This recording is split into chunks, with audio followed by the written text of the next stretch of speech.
Glory to God. உங்களுக்கான இன்றைய வசனம் 2 கொரிந்தியர் 3ஆம் அதிகாரம் 5ஆம் வசனம்.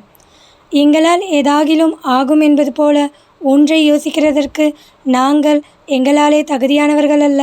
எங்களுடைய தகுதி தேவனால் உண்டாயிருக்கிறது. கிறிஸ்துவுக்குள் பிரியமானவர்களே, நம்முடைய தகுதி கர்த்தராலே உண்டாயிருக்கிறது. நம்முடைய பலம் தேவனால் உண்டாகியிருக்கிறது.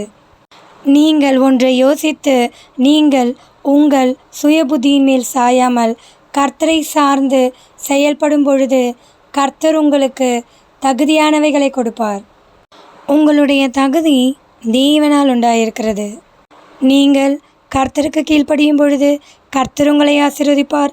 நீங்கள் எந்த ஒரு சூழ்நிலையில் இருந்தாலும், எப்படிப்பட்ட பின்தங்கிய நிலையில் இருந்தாலும் கர்த்தர் உங்களை உயர்த்துவார்.